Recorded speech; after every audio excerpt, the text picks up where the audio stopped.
Hello, hello. This is Joe from Nerd in Korea. We're taking a little break from our usual budget series. We're kind of covering a bunch of counters right now in that, and I'm going to talk about some interesting commanders. So, what are interesting budget commanders? What makes an interesting commander? First of all, many commanders and tactics have become fairly mainstream. I think a lot of decks you look at, as soon as you find out what the commander is, you're like, oh, here's like 20 cards that are in the deck for sure. And yeah, you're usually right. While still good, their builds and abilities can be fairly easy to predict. This makes the deck a bit weaker. If you know what the commander is and you know what the cards are, you're going to know what to play against it, definitely, right? It's a very simple thing, but yeah, anyway. I think that sounded so condescending somehow. Anyway, it's a simple thing. What makes an interesting commander? So we are going to look at some commanders you can build with unusual abilities that may change how a normal deck is built or be difficult to predict. I think these are also a lot more fun. I think there is definitely like, there you go, my back sucks. But anyway, these are probably a bit more challenging to build as well. So I think if someone enjoys just like kind of the kind of mental exercise of building a deck around something, these would be great to do. But anyway, all right.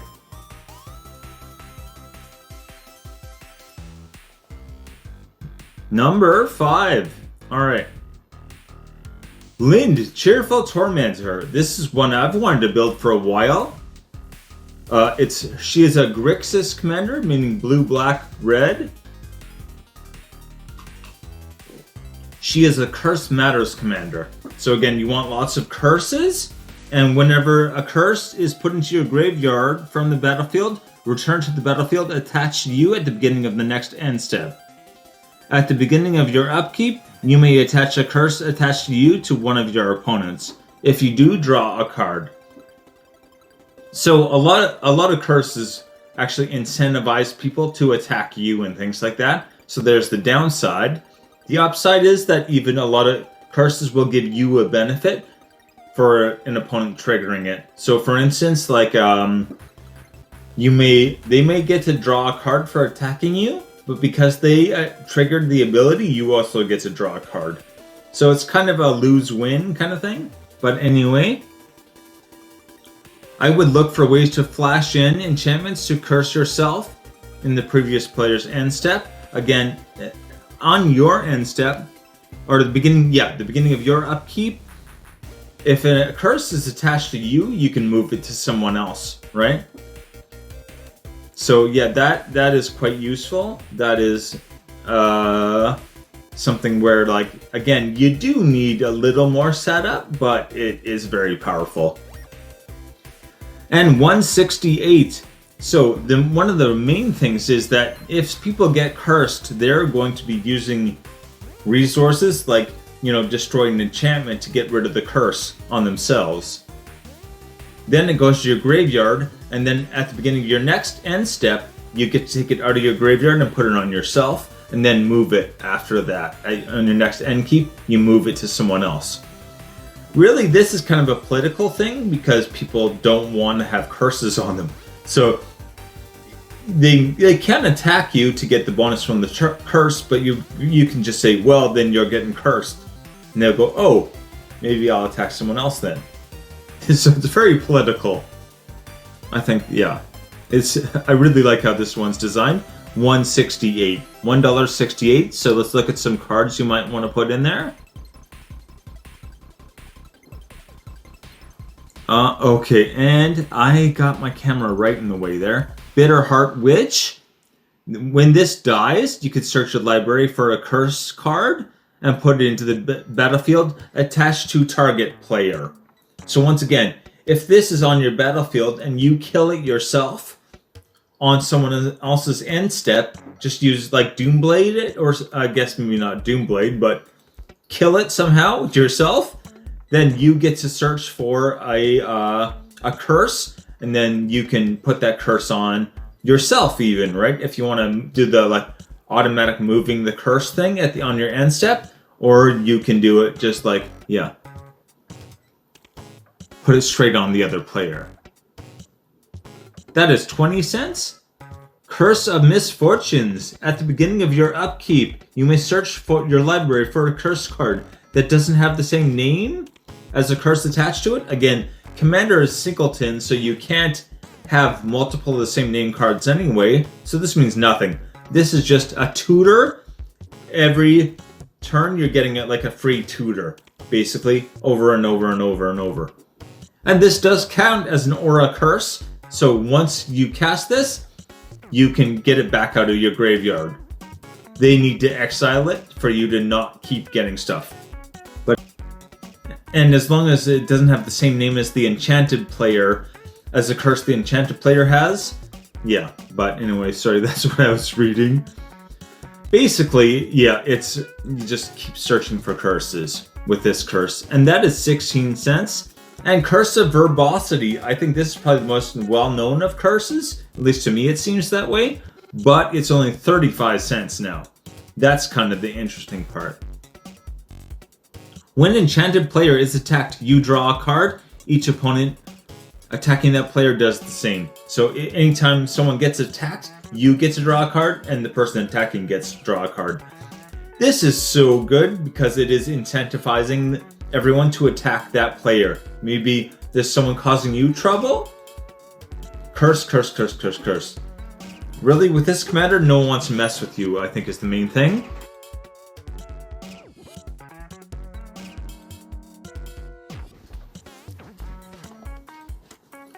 Number 4. The Master Mesmerist. Okay, so this is a very weird one, I think, but I actually could not come up with a list of recommendations because there's so many different ways you could build this one. Requires he has greater power than the target of his ability. So again, he's a 3/3, and you can tap him to give a creature you don't control skulk, and then you goad it. So basically, they have to attack someone other than you. Goad, I think, is very good. Once it gets to down to 2 players, it doesn't work anymore. It's the real downside of Goad, but it's still quite good. So yeah. Whenever a creature with Skulk deals combat damage to one of your opponents, put a +1/+1 counter on the master and draw a card. So again, you're forcing opponents to attack each other and drawing cards and getting +1/+1 counters. That's actually quite good. However, he does need more attack power. I would say the main thing that you should think about is that he is probably going to he's going to have something to boost his power. His power does have to be higher. So yeah, that is the tricky part right there. Anyway, it's great to use on your opponent's commanders. If you keep, they can force them to basically sacrifice their commander by attacking over and over, or do command damage to another player, not you. Either way, very good, right? You win. 29 cents?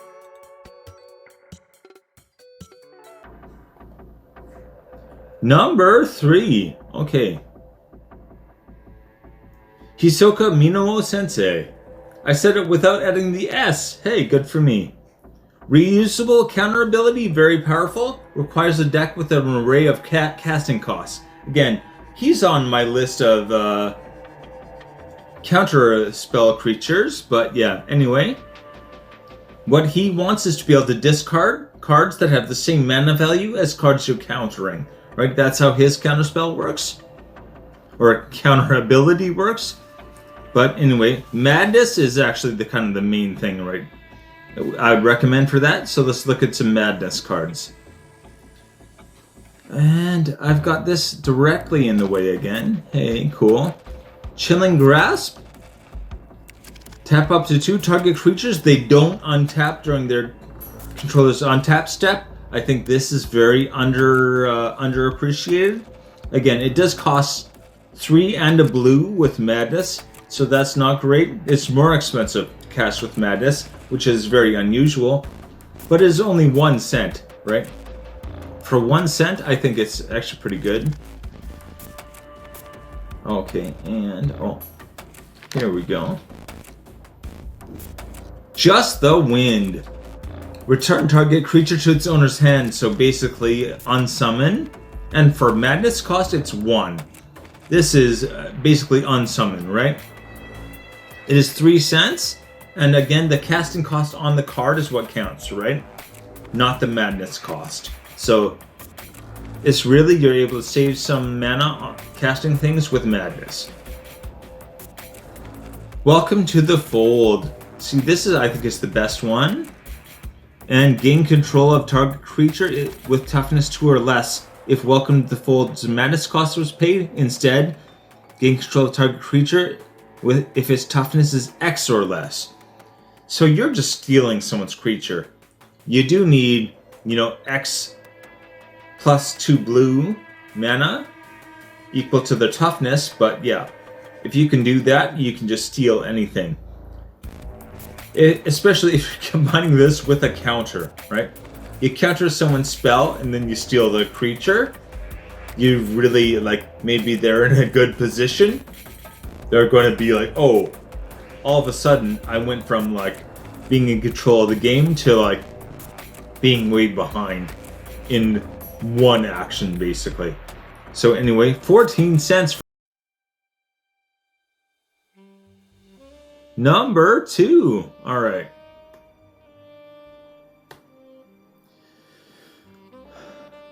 Alright, Zedru the Great-Hearted. So this is a group hug commander. It's a very different kind of... I haven't built a group hug. I don't really want to, but anyway. Get by giving. So again, many detrimental cards are available to give, right? Giving people things might sound like it's not a good thing, but you can actually get a lot out of that. Again, Zedru the Great-Hearted. At the beginning of your upkeep, gain X life and draw X cards, where X is the number of permanents you control or permanents you own that your opponents control. So basically, if your opponents have 5 of your cards, you think that's a downside, but actually what it is you get to draw 5 cards and gain 5 life at the beginning of your upkeep. So every turn, you're just going to have tons of cards, basically. And for red, white, blue, Jeskai, target opponent gains control of a permanent you control. That's actually super useful as an ability. There's, I think, the card is called Generous Gift. Off the top of my head, I believe it's 3 in a red to be able to give someone something. So this is a commander that actually has an ability that is cheaper, I think, than the card mana cost wise. It is more specific though. So anyway, 90 cents. So let's look at some cards for him. A Korin Warhorse. Again, I always have this in the wrong place. Anyway, when a Korin Warhorse enters the battlefield, opponent gains control of it and it makes tokens. Right? So everyone else gets tokens except for the person who you gave the horse to. Which I guess is a Trojan thing, but anyway, all right. 29 cents for that one.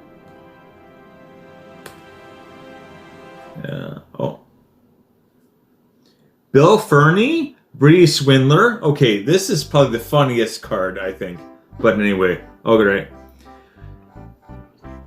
Whenever he becomes blocked, choose 1, create a treasure token, or...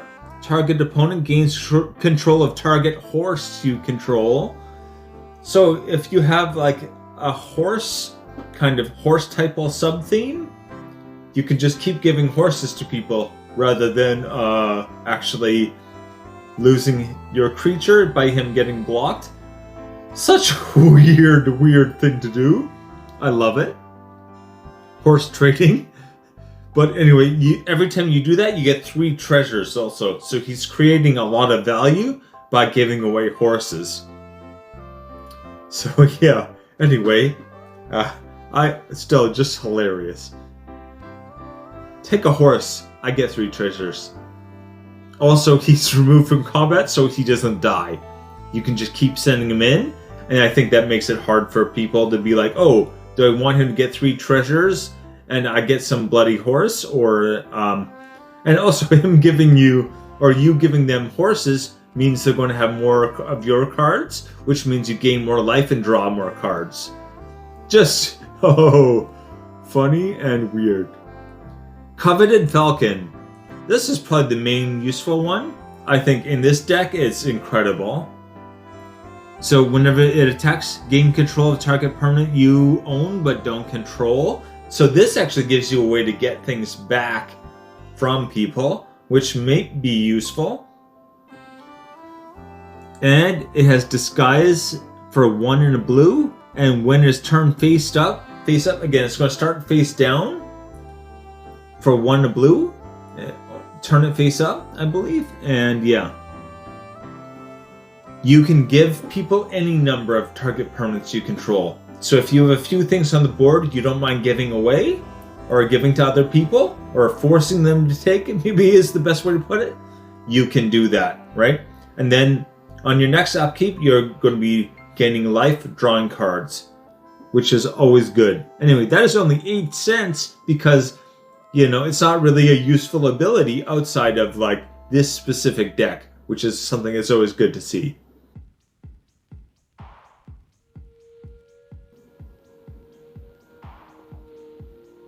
Number 1.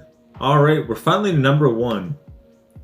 Tivit, Seller of Secrets. Okay, I absolutely love this commander. It's a very unusual one for sure.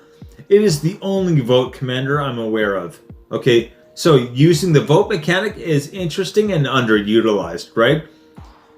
It's hard for your opponents to plan against that because it is so flexible and it is group huggish while actually not being group huggish at all. Everything usually is detrimental for your opponents and beneficial to you. Very political commander. I think maybe the most political commander I've seen. And people do not know what to expect. Frankly, it's hard to know what to expect because, like, it's never really good. This votes are going to be the same every time. Even if you play the same cards exactly in the same order, people vote differently, right? It won't be the same.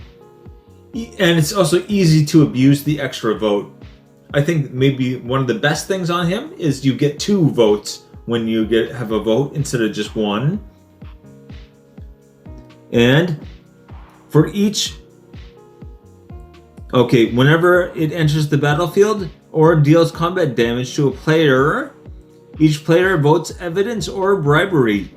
If for every evidence vote, you get an investigate token. For each bribery vote, you get a treasure token.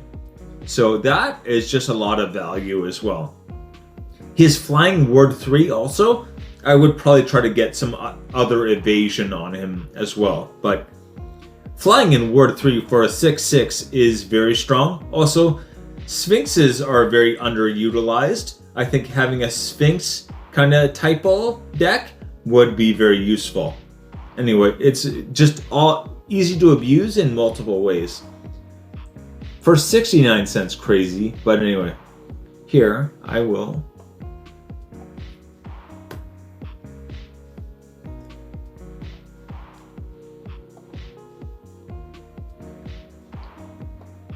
Bite of the Black Rose, 54 cents. Starting with you, each player votes for sickness or psychosis.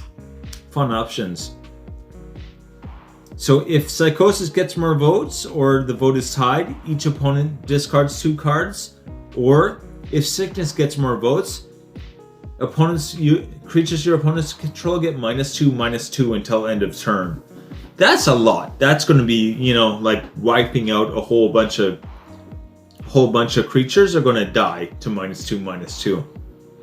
Don't underestimate -2/-2. But yeah.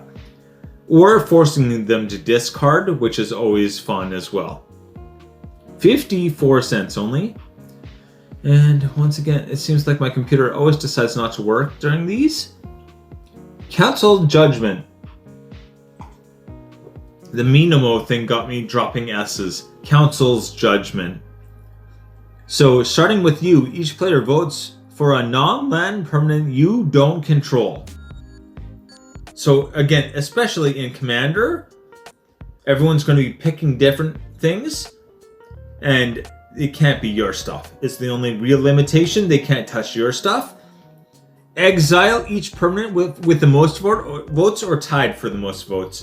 Again, maybe 2 people agree that one thing should be exiled, or maybe all 3 people choose 3 different things, and then all 3 things get exiled. Definitely possible, but anyway. 49 cents. And Illusion of Choice. Oh boy, this is fun. You choose how each player votes this turn. So you get some vote cards, get some mana, cast this, and then you decide what these spells do instead of people actually getting to vote. Once again, you get 2 votes.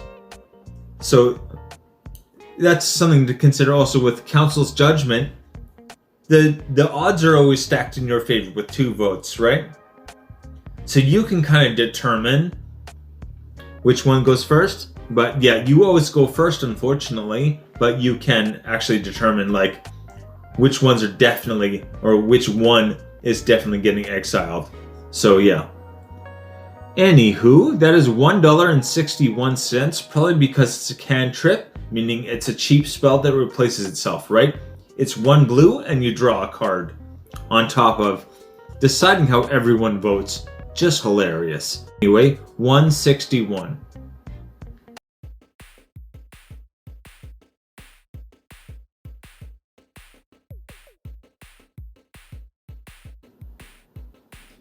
And we're on to the list here. So let's take a look. Okay. Lynn, Cheerful Tormentor is 168. The Master Mesmerist is 29 cents. Hisoka Minamo Sensei, 29 cents also. That one, I feel like it's just people feel like it's a pain in the butt to use. Very undervalued. It's a weird condition. Matching the casting cost is a weird condition. That's probably why people don't like it. Ziju the Great-Hearted, 90 cents. And Tivit, Teller of Secrets, 35 cents, right? So 30, all very cheap. My budget is under $2, so yeah, these are great. Anyway, please hit like and subscribe. All right, take it easy. See you later.